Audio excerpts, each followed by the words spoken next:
오늘 주제는 소크라테스가 사형당한 이유입니다.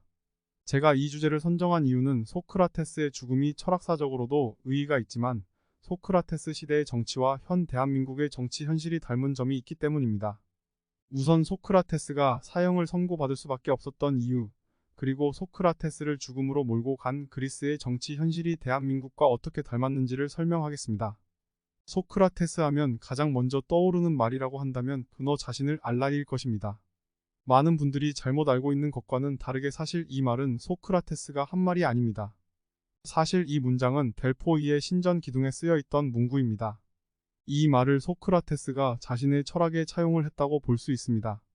그렇다면 소크라테스는 왜 이 말을 자신의 철학에 차용했을까요?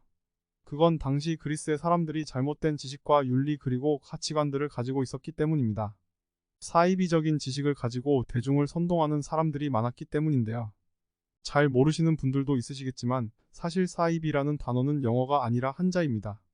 닮을 사 마리를 이 아닐 비입니다. 그럴듯해 보이지만 아니라는 뜻입니다. 소피스트를 비롯한 사람들이 그리스 시민들을 사이비적인 말로 선동하는 그리스의 현실을 보고 소크라테스가 자신의 철학적 지침으로 삼은 것입니다. 너 자신을 알라 이 말을 내 분수를 알라는 의미로 쓰는 분들도 계시지만 소크라테스가 쓴 의미는 내가 아무것도 모른다는 것을 그리고 네가 아는 것은 사이비 지식임을 알라는 것입니다. 철학과 올바른 지식의 추구는 바로 무지의 자각으로부터 시작한다는 것입니다. 소크라테스는 아테네 시민들을 마주치면 철학적 질문을 했다고 합니다. 그는 끊임없이 이어지는 질문을 통해 상대가 알고 있는 지식이 모순되었음을 스스로 깨닫게 만들었습니다. 이를 지적 삼파술이라고 하는데요. 마치 산파가 아이를 낳는 것을 돕듯이 진리를 낳도록 도와준다고 비유한 표현입니다. 소크라테스의 이런 대화는 상대를 종종 바보로 만들곤 했습니다. 소크라테스와 대화를 하던 상대는 점점 자신이 앞뒤가 안 맞는 모순되는 말을 하고 결국엔 스스로 인정할 수밖에 없는 상황이 됩니다.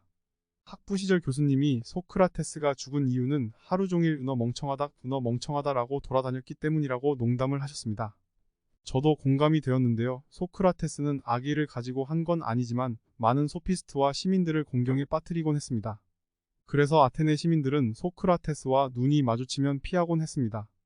방금 말씀드린 것처럼 소크라테스가 사람들에게 질문을 통해 잘못된 정의와 개념들을 바로잡고 다닌 이유는 당시 소피스트들이 그리스 시민들에게 돈을 받고 사이비적인 지식을 가르쳤기 때문입니다. 그들이 그렇게 한 이유는 바로 자신들의 정치적 이익과 사회적 성공입니다. 요약컨대 승리와 그에 따른 실리 추구 그 자체가 목적인 사람들이었습니다.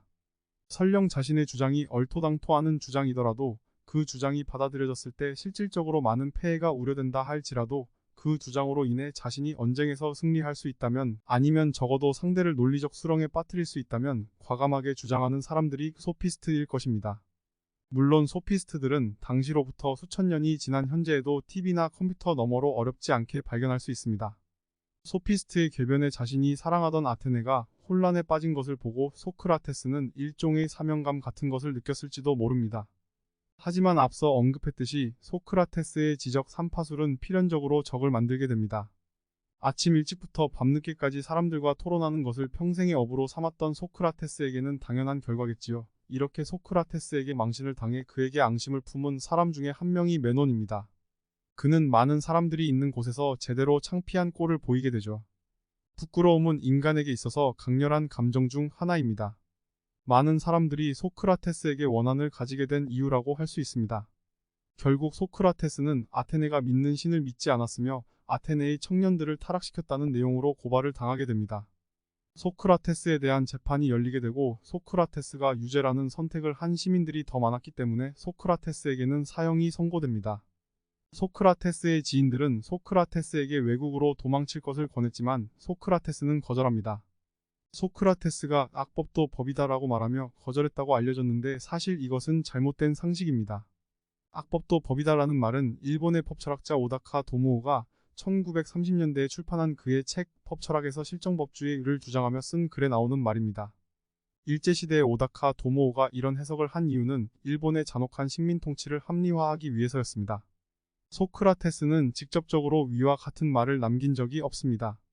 다만 폴리스의 결정을 내가 억울하다 해서 위배하여 이러한 일들이 반복된다면 폴리스가 유지되겠는가? 이러한 행동은 옳은가? 와 같은 뉘앙스의 말은 한 적이 있습니다. 하지만 단답적으로 해석하는 것은 무지한 해석입니다.